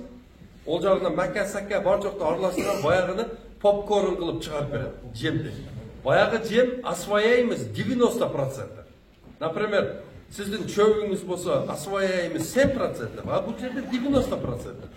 Mına ağam aytkanday süttü echkilerdi alып kelip ысыкка чыдай турган расакам сонун баягындай Somali анан кийин Судан анан баягындай ошондой Африка мамлекеттеринде ошолордун өзүнүн echкилери бар. Мамлекет башчыбыз мисалы үчүн приказ бере турган болсо, определенный акчаны бөлүп бере турган болсо, ошол жактан барып туруп маточниктерди алып келип, бул жерде кадимкидей кылып багып туруп эле анан кийин жанагыларды искусственный ассимиление кылып жасап, bir жылда 1000ден, 2000ден, 4000ден, 5000ден кылып туруп, ар бир үйгө баягы жерге 5 на 5 жерде 10 та echki батат экен. 5ке 5. Анан өзүнүн сөкчөгү бар экен. Мынча жемди алып келесиң да мындай кылып туруп койгоңда биттасы чыгат. Жанагынын өзүнүн мындай сай турган өзүнүн аппараты бар. Экемчеги мындай болот. Уйдукуна эле окшош болот. Мында саласың, жанагыдан эртең менен саганыңда 2,5 литр, кеч саганыңда бир күндө 5 литр сүт бере турган echкилер бар. Ошого окшоп туруп биз деген майдадан ойлойбуз да, ой echкини эмне кыламын? Анан о сүттү эбиди эмне кыламын да жүрө элебиз биз. Жүрө эле, зеригип жүрө берип, зеригип жүрүп өлүп калабыз. Зериг өлүп кетебиз, акырынча. Hiç nerse kılmay, baldarımızı arkamızdan dua kıla turgan baldardı kakıragan жерге таштадык. Hiç nerse yok. Baldarımız bizge aytat da, ilgerki adamlar şunday жаман adamlar болгон экендер bizge bundan нәлет айтат да. Чындыгында азыркы ушул тапта bizde өтө сонун шанс турат. Интернет колубузда, YouTube'га киргиле тугандар, сабак үйрөнгүлө, кечкеле ушул баягы немени көрө бербегиле саясатты. Саясат барып туруп силерди мына бору дагы бир жеген ичкенден дагы эмес, жаман ойлогондон дагы ооруйбуз да биз акыры бар. Ошон үчүн бардыгыңыздарды айтамын. Биз деген саясатчы эл болбой, саякатчы эл болойлу. Мына досум кече айтып берди, Египетке барып келдим досу. Жаса кызыктары бар экен. Шундай башкача шундай эмелерди, эмоциялар менен айтып берди да. Чындыгында биз көбүбүз мисалы үчүн Бишкекте барып көрүп келгендерибиз бар, анан кийин Россияга барып иштеп келип атабыз. Бардыгы Бишкекке барсам бир дикатчылык кылсам бир нерсе деп иштегени барабыз, же бир нерсе издеп барабыз. Саякатта барбайбыз да, бир нужда менен барабыз. Москвага бардык дагы, о жерде бардык. Москваны Кремльди көрсөк көрдүк, көрбөсөк жок, иштедик, кайттык да. Мында саякатта барып келиш үчүн биз деген иштешибиз керек. Бул жакта иштеп, акча жасап алып, анан кетиш керек. Анан пенсионный возрастка жеткендер бар да, азыр кебелкелериңер 10.000 алып атасыздар, кебелкелериңиздер 13.000, кебелкелериңиздер 2-3 эле алып аткандар бар. Туурабы? Пенсия ошондой эле да. Бак кылып койсоңуздар, жана мен айткан бадам баккылы 1 гектар жериңизге же 50 сотик үлүшүңүздөргө бадам баккылы кое турган болсоңуздар, ошол силерге пенсионный фонд болот. Эртеге ошол менен силердин бактылуу карлык сүрөсүздөр. Ошон үчүн бак кылыңыздар. Эртеге бул бактын мына бир жылдыгыңды ойлосоң эгинек, анан bir 100 жылыңды ойлосоң бактык, анан өмүр бою бактылуу болом десең, онда балаңды тарбияла дейт го. Ошон үчүн туугандар, мына балдарыбызды бак аркылуу тарбиялашыбыз керек. Биздин балдарыбыз, мына сиз билгенди балдарыңыз билбей калып атат. Мына сиз мисалы өлкө кандай ухаживать эткенди билесиз, даракты кандай дарлаганды билесиз, кандай чиканка кылышты билесиз, бар жокта, а балаңызды бүгүн барып туруп өзүңүздүн кылган ишиңиздин хотя бы bir 50%'ын балага кылдырып үйрөттүңүз. Эртеге сизден калсын, илим калсын. А биз балдарыбызды ай беребиз да. Акыры жинди кылып алат. Эч бере билбейт. Эч нерсеге жөндөмү жок, чыдамы жок. Ишке аркасы жок деп коет элем мурда. Ишке аркасы жок адамды даже немеге кызым бербейт. Мурда билет эле да. Bunun işe arkası yok, çıdamı yok. Çıdamı yok adamda işeniş yok. Sat üret, taştap getir. Hiç yeme bol boyut. Onun için baldarımızı işletip durup canağılarda ertege başka bireylerden közün karap kalbay durman kılıp terbiyalaşırız gerek. Buna yani toğanlar suro job kılay değil mi? Eğer de suroğuzlar olsa veringizler. Suroğuz kandaylı? 1 gektar жерге канча бадам кетет? 600, evet. 1 gektar жерге 660 tüp badam ketet. 3'e 5 egine. Көчөтү канча сом? Көчөтү азыркы ушул тапта 360 сом. 4 доллар. Кимден алсак болот? 0778 94 05 05 Руслан деп кайрыласыздар. Кайта айтып койчу. 78 менен кайта айтып койчу. 0778 94 05 05. Badam köçöt bıyıl 100 bin badam köçöt gelet. Uşunun biz расчет kılıp atadız. Şu Leylek rayonunda çok degende bir 10 binle Leylek rayonu var. Hazır şu важный bir urok beremin uşunu asvoy dedingizler tuğanlar. Kara toprak bolsa da Evropa'dagı birge bir kılıp jumşatıp atar degen. Biz en çukur kağızganımız 40 santimetre kazandık. 40'a 40 sonda kılıp egip koyabız da ошондо tamır özünün tamır sisteması ölçüş üçün öte çoğun toskolduklar bolot. Janagı jer kattуу tamır barat takalat kayra arkaga ketet ошондой kılıp atıp anан 7-8 жылда tamır жайганышып анан кийин мөмөгө аракет кылам экен. Эгерде бирге бир эге турган болсок 2 жыл 3 жыл алдыга кетет. Анан казып жатканда 50 сантиметр жер түшкөндөн кийин ушундай каттуу столдой плац бар экен. Ал жерден суда өтпөйт экен, абада өтпөйт экен, өтө каттуу экен. Ошону бузгадан кийин тамыр кетиши өтө жеңил болот. Бирге бир тереңдиги да бир. Эгерде силерде туугандар жериңер таштак боло турган болсо, экскаваторду алып келип туруп эле 1,5 алдырып туруп, тодон кара топурак алып келип салып, биогумузга аралаштырып, ошол жерге эге бериңиздер. Бардык жери иштей берет. Сары топурак, ак топурак, чопо, таштак жер, шагыл жер, бардык жери иштей берет. Мына биздин энелерибиз, үйдө аялдарыбыз гүл өстүрүп атпайбы? Горшоктун тиши пластмасса. İçi çernesi yok. Жақсы toprak. Жерді дагы ошондой кылып пайдалана бериңиздер.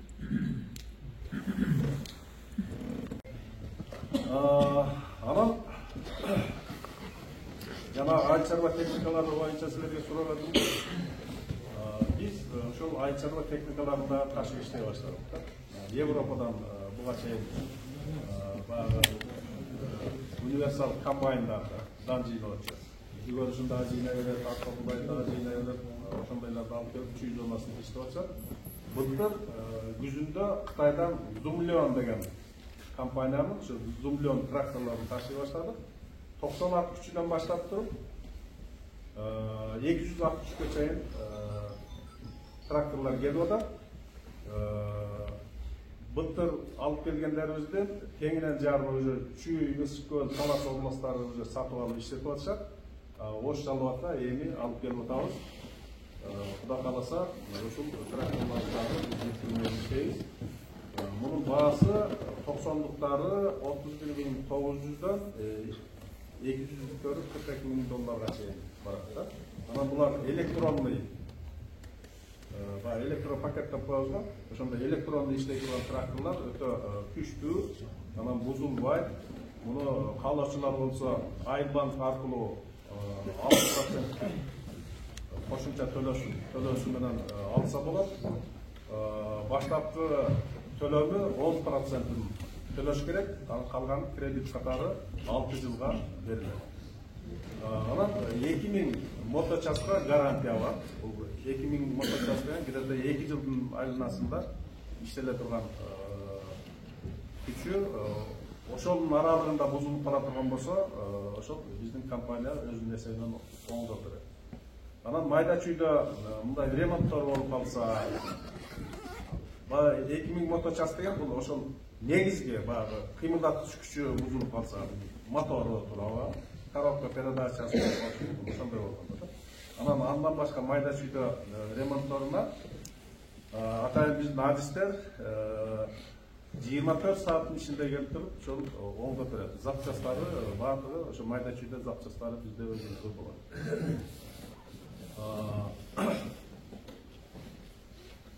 Анан дагы бир жаңылык киргизип атабыз биз futures контракт деп дыйкандар менен ошондой контракттарды түзө баштайбыз келечекте. Бул futures контракт деген эмне? Бул мисалы үчүн сиз биздин бай дыйкан менен иштешип бир өсүмдүктү өстүрөсүз да. Анан ошонун ийинки алган продукцияңызды сатуу чоң проблема да. Ошол боюнча алдын ала биз келишим түзөбүз дагы. Ошо сиз өндүргөн продукцияны биз сыртка экспортко кылабызбы, же Кыргызстандын ичинде сатабызбы, ошо сатууга биз жардам беребиз. Сизден сатып алабыз кыскасы, базар баасында. Мисалы үчүн базарда жүгөр өстүрө турган болсоңуз, жүгөрүнүн баасы 18 сом болуп атса, ошондон бир аз жогорку баада биз сатып алып туруп, сиздин ошо сатуу боюнча проблемаңызды чечебиз. Анын үчүн келишимде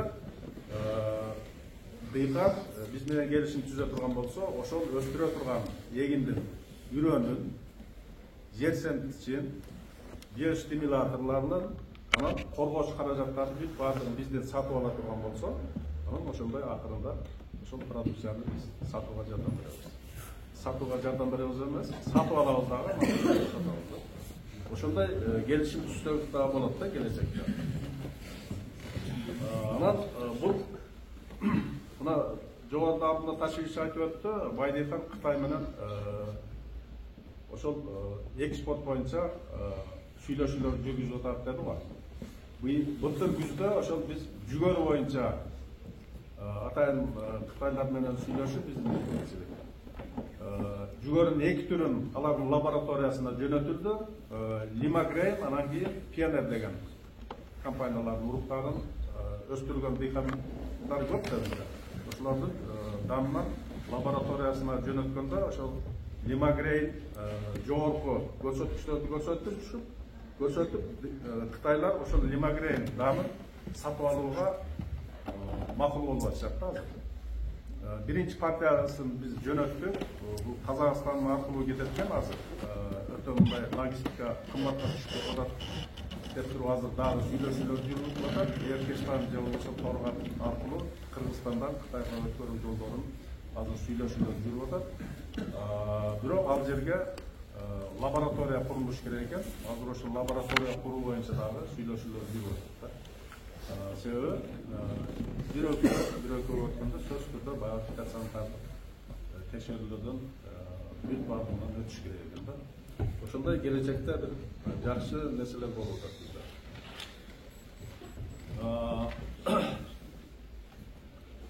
Oşol futures gelişim tüzgünde sizlerden soragan oşolda qanday ösümlük söylüyorsunuz.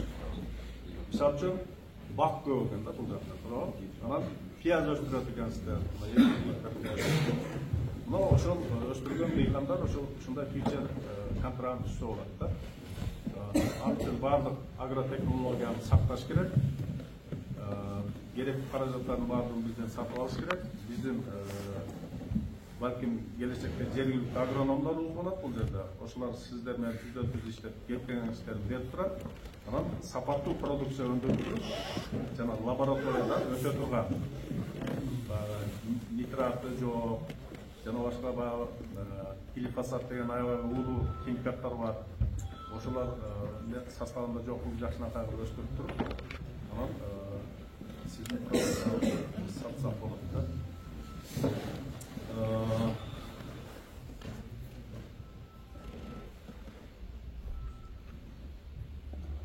Кыскача ушундай маалымат сиздерге. Суроолор болсо берсеңиздер болот.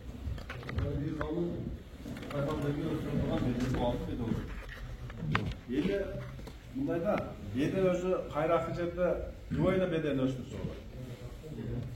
Бирок мындай климаттык шартка караш керек да. Жаан чачын жетиштүү болсо, коркпой эле сепсе болот. Бир орун гарантия болот да андай жерде. Бир орун. Экинчи орунумуз жаан чачын көбүрөөк болсо, азыраак түшүнгөн болот да. Анан өзү беде өзү кургакчылыкка чыдамдуу өсүм. Бирок мындуулук жетишпесе ал өспөйт да, өспөй тура берет. Өлүп кургап жок болуп кетпейт, тура берет ошол жерде. Качан мындуулук жетишкенде өсөт. Анан эми бизде азыр Италиядан келген беденин түрлөрү бар. Джея, Димитра деген. Кайсы бар да? Ошо 2-3 түрү бар. Ошолорду эң азыр популярдуу болуп атат Кыргызстанда. Себеби булар бат өсөт экен, тез өсөт. Биздин жергиликтүү сортторго караганда 7 күн, 8 күн эрте чабууга жарайт. Ошонун эсебинен мына биздин базар коргоо, Нокен райондорунда силерге караганда биздин климаттык шарттарыбыз жакшы да. Суу келе, жаз эртерээк келет. Ал жерде биринчи жылы 4 жолу чабылып атат беде. Ошол беделер. А экинчи жылы 5-6 чейин чабылып атат.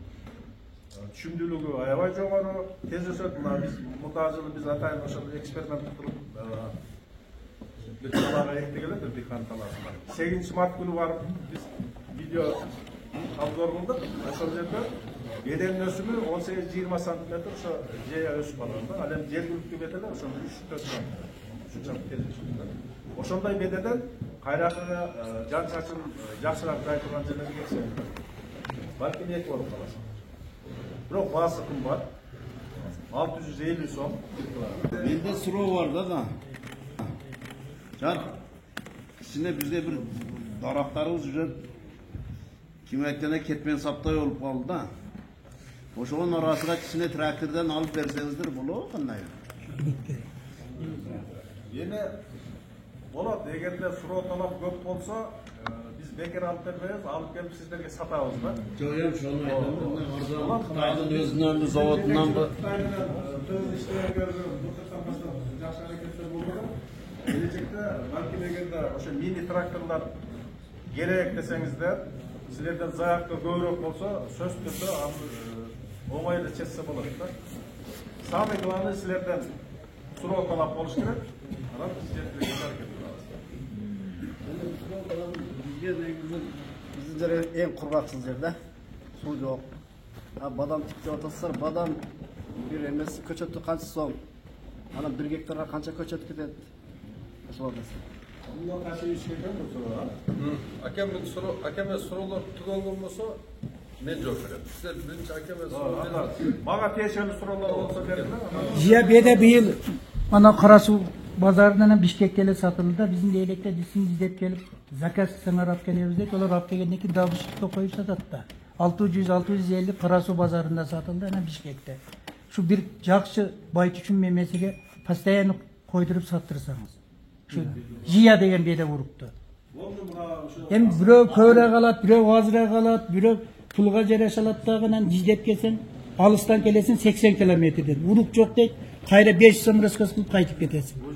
Бийил неки мен лишний өзүм 2-3 жолу келдим, болгон жок урук. Жия деген беде уругу бизде болгон жок.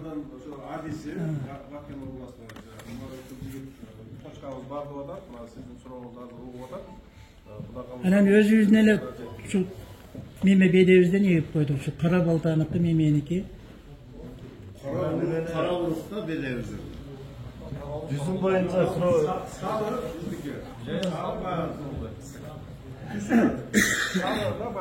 Ciha İtalyanski uruk gerek değil mi? Şu jakşı çıdam bu diyordu. Kayrak, doğuz yerimiz kayraktағы Bir iki tuşum alışımız gerek değil mi? Gektar yerlerimiz var. Жан чачын жетиштүү жааган жерлерине гана эккен бул. o can çarşı Kudağına şükür beret de var. Толуğa жақын. boyunca aytayın dedim. Жүзінде bizde neme kurt düşedi da жақсы жүзім ала албай атабыз. Жаңы жер айтмакчы. Кандай дарыларды колдонсак болот? Нөмөсүндө түшүп каласыз. Жалбырагы эле түшүп туруп баягы бүрүшүп калат. Чаң басып калат. Гәрсират. Бүрүшүп кала турган болсо ал оор болушу мүмкүн. Же болбосо дагы баягы жана алманын жаныбырагы бүрүшүп желе болуп калат го. Ал зыянкеч да. Ошондой болуп калышы мүмкүн. Ошолорго өзүнүн убагында дарылаш керек да. Өзү багдарактарды күзүндө сөз түрдө железный купорос, медный купорос менен дарылаш керек. Февраль айында дагы дарылаш керек. Анан февралдын этегинде температура орточо плюс 5 градус болгондо чейинден чыга баштайт. Кыштоого кеткен курт-мускулдар. Ошол мезгилде дагы бир жолу дарылаш керек. Анан гүлдөгөнгө чейин дагы бир дарылап, короо болгондо гүлүн төгүп. Дагы бир жолу дарылап коюш керек да. Любой мөмөлүү убакытта. Ошондо жок. Инсектицидер менен баягы курттарга каршы дарылап ийгилер. Gülдөөнүн алдында гүлдөгөндөн кийин анан чейинден чыкканда ошондо курттардын дарылары менен дарыланат. Сен атыңдын телефонун айтып койчу. 778 88 87 81 Şaybanbek. Şaybanbek.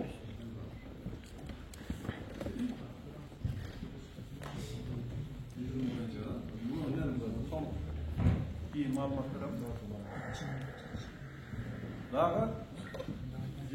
Anar dagı ушундайда бизде anar боюнча дагы жазып койсоңуз. Anlarda içinden iyi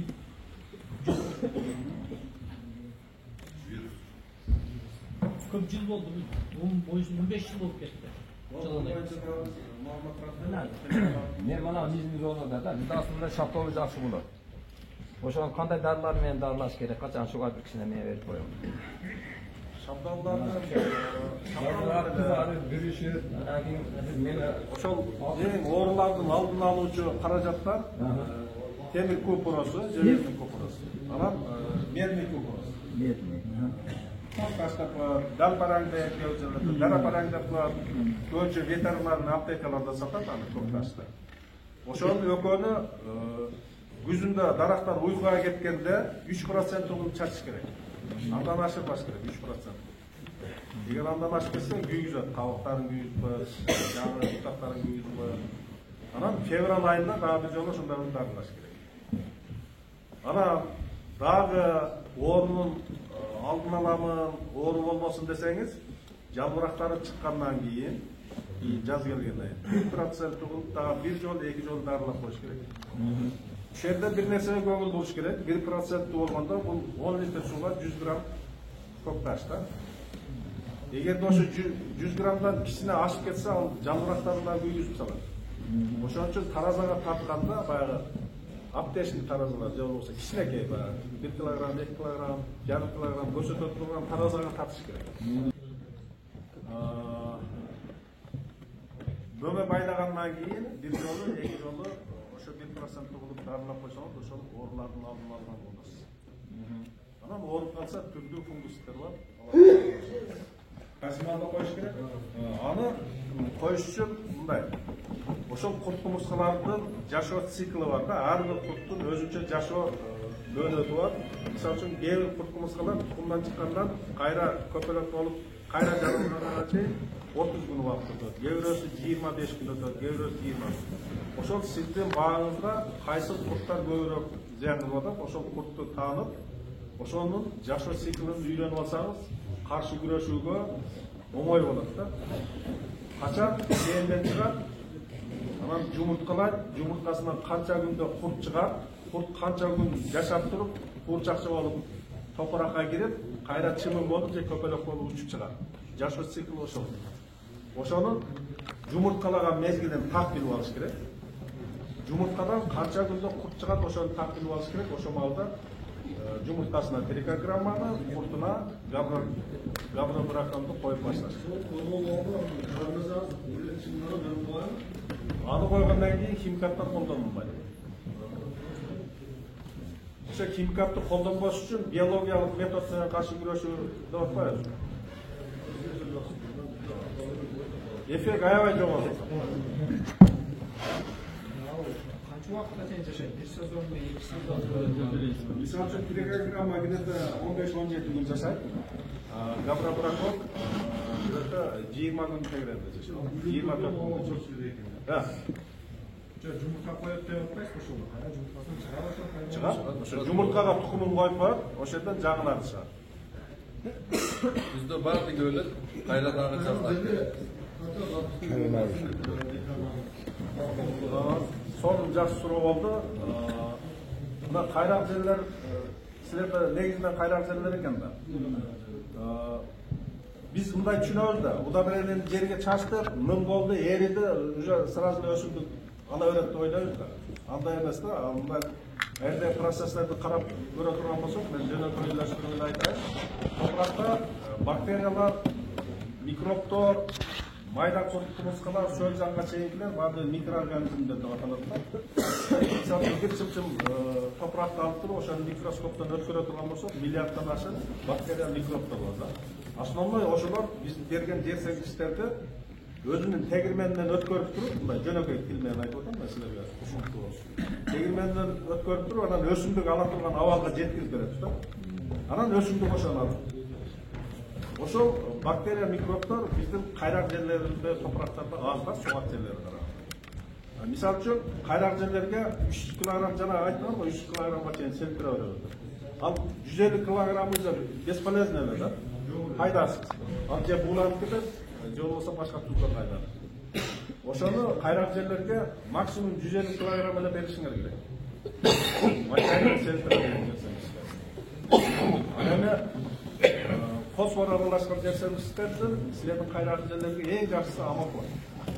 Амофос кургак жерлерде мындуулукту узак сактап берет. Өсүмдүккө жакшы климат жаратып берет. Жакшы азык болуп берет. Ошонун өсүшүнө, табынын күчтүү болушуна, түшүндүрүүнө чоң таасир берет. Ошол 150 кг салышыңар.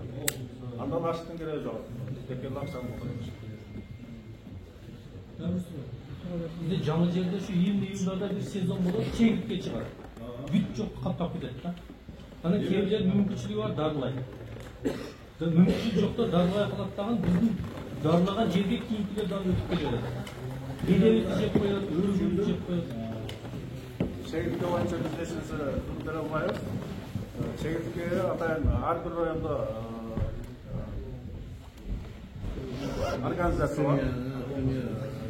Химиялаштырылган ошо ишкана бар.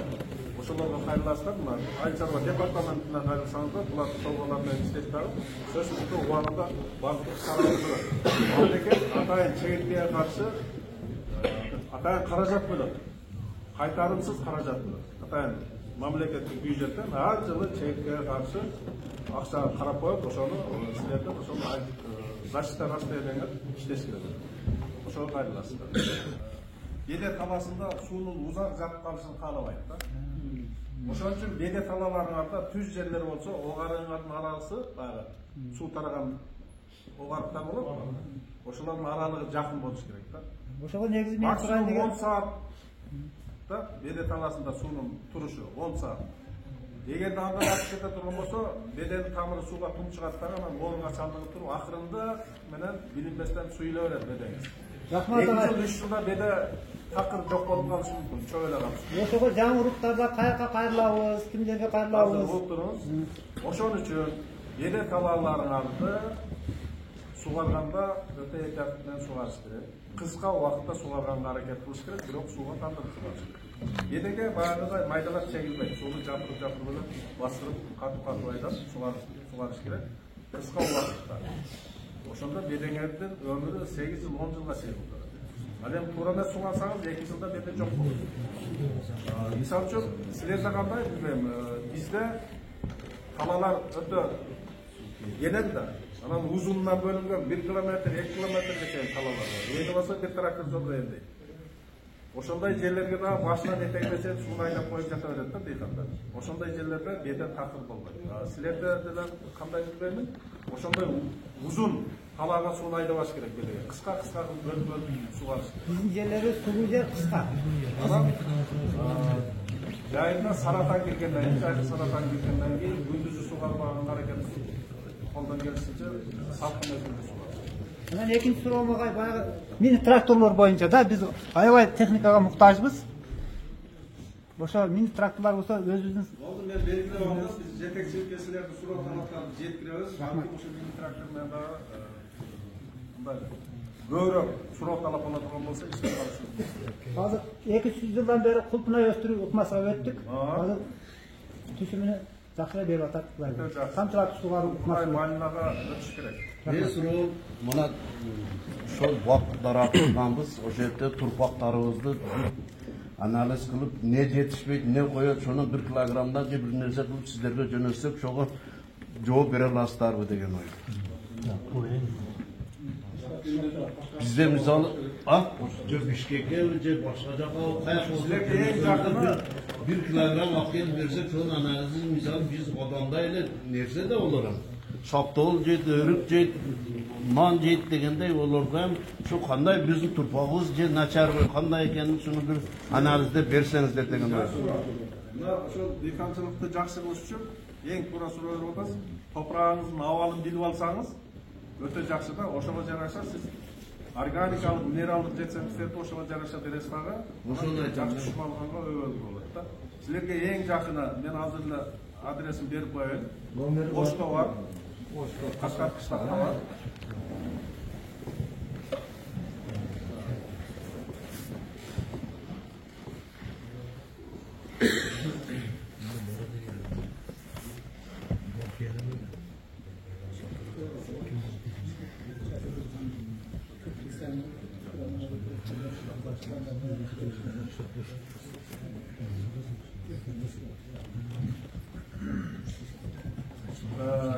%778 555 525 Almaz деген жигитмен байланысаңыз 555 акыры канча? 525. Olmaz. 525. Азыр дагы бир номер беремин. Kim деген olmaz дейсиз? Бошка токсикологический лаборатория бар. Мен ошо бир лаборанттын номери бар экен, ошону берип берем. 552 775 559 Nasiba деген лаборант. Ушулар менен байланышып туруп, топурагыңызды, калаңыздан үлгү топурак аласыз дагы. Таксиден салып берсеңиз, алар бир жуманын ичинде сиздин топурагыңызды анализден чыгарат дагы, результатын сиздин телефонуңузга эле жөнөтөт. Анан түшүнбөсөңүз, мага ошол WhatsApp'tan жөнөтүлсеңиз ошол результатты. Мен жерибизде канча удобрение кайсыны колдонушту, мен деле консультация берип коем. Так. Менин номеримди жазып алыңыздар. Номеріңізді айтып коем. 0772 71 44 60 Сариев Абдуназар. Дагы бир номер бош касыбаларга 0701 910 918. Bir ayımızda et koyalım. 72 71 460.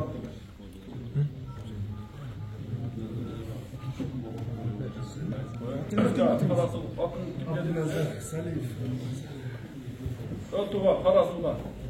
Jana laboratoriyaga toprak tapşırış boyunca. Önemli topraktı kaldığan yerden kaldığan da böyle. Onun özünün tertibi var. Kayıtтай tereң tutalap, polenin qaysi yerlerinden olap, polotu şarap degen qaysı da? Katran dökümek bolduran agronnom. Ben bir bilekinde çok aytayın. Barsın, toprağın aldı, oşo kak agronom adis katarı, oşo erecesi meni alıp, anan keyin jönөtүп. Anan betinen gömgü jerde же болбосо балкундан каалаган жерден алып жөнөтүп алып, кек болуп каласың да. Өзүнүн эрежелери бар агроном. Ең жақсы кылып алып, анан жөнөтүп.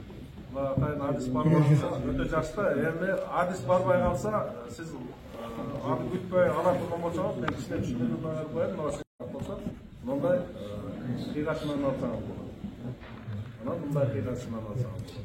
Конверт сияқты болады, қысқа жерлерде. Өтте ұзын жерлерде мындай қиғашынан алсаңыз болады. Қанша көп жерден алсаңыз, ошанша жақсы. Çetinden girer, 5 metre, 10 metre, 15 metre giresi var, alasız. Anı kanday alasız. Kadınkiler şıtık lapata. Oşo lapatanın terengin içine kazasız, 4 bıçak kılıp çukur, içi tazalaysız. Anan 4 tarafın onda dualı olmadılar. Nereden anan kırkıp çüröz. Kalasanız bir canına, kalasanız 4 tarafından çüröz. Üyüne çüröz dağı, Koçuşlap durup, toprakta alıp durup, paketke salasın. 10 yerden alsanız, 10 kokuşta alasın da paketke salasın. Sırttan çıkırız, eviga alıp kiresiz da, jarçıla varılaştırasın da, oşundan 1 kilogram toprakta alıp durup, tamam. Adresinizi yazarız, atı jönünüzü yazarız, telefonunuzu yazarız. Qaysı leginde östürdünüz, bırtık. Bu yıl qaysı leginde östürüyoruz. Oşanı yazıp durur, anı laboratoriyada jönötürüz, jana menderigen adresine. Ama qaysı mezgilde alış gerek. Eң жақсы mezgil, күзгі mezgil. Egindерді жинап алғаннан кейін. Анан азыр егин егилебек болса, азыр егин эккенге чейин алсаңыз дагы болот. Кыскасын айтканда, сиз жер сенбитиштерди бергенден кийин кеминде 3 ай мөөнөт өткөндөн кийин алыш керек.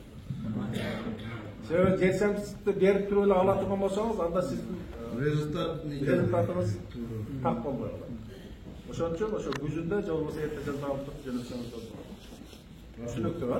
Жерде тоң жок, алып деле ала берсе болот. Лаборатория акчага акчага 1335 сомдон ушундай анализ. Бирок ошону бир чыгарып алсаңыз 3 жылга чейин ошо менен иштей бересиз. Дагы суроолор барбы? Суроо бериңиздер, болсо агроном. Аз болду, дыйкандардын арасында бардыгы бугуп алыш керек эле. Жер сенбитиштерди кайсы убактарга жеткирет, райондун аймагына. Мөөнөтүнөн өтүп кетпейт, бирок жеткирбесе. Асыкка чыгып кетти, ошентип көрсөң. Асылбек менен буквально 3 күн болду сүйлөшкөнүм ал, как раз чыгып кетип калды. Бул кишилер менен алып жакында бир ушу жуманын жыйылды, наверное. Келишим түзөбүз. Биздин районго, Лейлек районуга 6400 тоннадай жер сенбитиш керектелет да. Негизинен 6400 бул биз агрономистке эсептеп, бардык айды аянтып эсептегенбиз. Самым деле билесиздер да, бизде кайракта практик почти пайдаланбайт. Кайракта жамча кызыккан адамдар эле бар, сейип калбаса калгансын. Негизинен ошо 9200 гектар сулуу гана пайдаланат да. Ошондо биз 2300-2400 тонна жер сенбитишке келишим түзсөк, Лейлек районуна жетет. Былтыр дагы 2100 тонна келгенде бул жер тоюп калган. Анан өткөрө албай, ушу Асылбек өзү кайра артып кеткен. Билесиз. Жок, эми быйыл азыр айтып атам, ушул жума биз келишим түзөбүз, 2000 тоннага түзөлү деп атабыз. Асылбек өзү ошондой түзөтөбүз. Келишимди түзүп куда каласа, период дыйканчылык сезон башталганга чейин жеткизүүгө аракет кылабыз. Негизинен кулумдуга ылдый зона, кулумдуган кылабыз, жогорку зонаны таза акча алабыз. Эми аны Biznesçilerге қарағанда арзанырақ болуы сіздердікі қандай болады?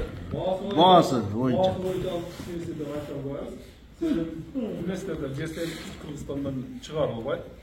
Өзбекстандан, Қазақстандан, Россиядан өлкелерден алынып, ошолармен биздин өкмөтүбүз кандай келишип, кайсы баага келишип бүтсө, логистикасын, же болбосо жол кирасын коюп туруп, алып келип жеткирип берет. Качан жакындаганда анан баасы. Жерсемчи саткандар барбы? Байдайхандан башка жерсемчи саткандар барбы? Канча болот азыркы баа? Azır yok. 2000'den misal 2000'den beri satıyor. 2000 kaysı жерсемчи? Siletron. 2000 Российский деп ekin türünü satып атат, değil mi? 40 сом, 50 сом экен да, значит, да? 40 сом килограммга эсептегенде. Так, баа боюнча мен мындай айтып коеюн. Силерден мен анық билбейм, азыр асыл келсе балким айтат. Бизде Жалал Абад областында карбамид килограммы 35 сом, селитра 28 сом, азыр сатылып атат. Амофос 46 сом, калий 36 сом, суперфосфат деген бар, Индорама суперфосфат. Универсалдуу багы күлчөр деп коет дейкандар. Капкараган кейін келсилер. Азыркысы кадимкиле амофос граммын чоңдугу деле, түсү деле амофоска окшош. Билбеген адам амофос экенин алып алышы мүмкүн аны. Ал 25 сом. Кокондо суперфосфат чыгарган завод бар эле, ошону индиялык Индорама деген компания сатып алып, 20-жылдан баштап чыгарып атат. Өтө сонун баңдарактарыңарга ошону сатсаңыздар болот, жүзүндө. 25 сом. Баайча ушундай, бизде Жалал Абадтагын айтып атам. Арзан, куда калса арзан. 5 сом коюлуп, жол кирасы менен 5 сом же 10 сом коюлса, 30 сомдон бизде эми сатып атат. Ал сиз айткан баадан арзан болот биздики.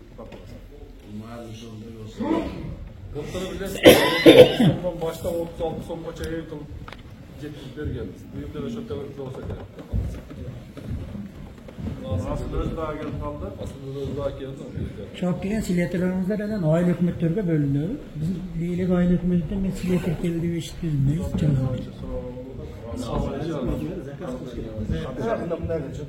Kança жетті. Қарас жастарды мына 2 жылдан бері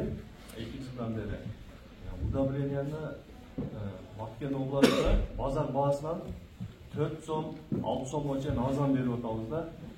Мына исәбинама билет, исәбинама көз базарды бирсиле былтырдар исәбинама көрүп чыктык. 5 сомға чейин арзан болду да. 5 сом деген бул жакшы бар да. Мына айыл башчылар отурат, жакта отурат, мына ошо кооперативде базар баасынан кыйла арзан алып атат туурабы? 2 жылдан бери. Эми bundan бuyагы дагы Кудай кааласа иштешебиз сиздермен.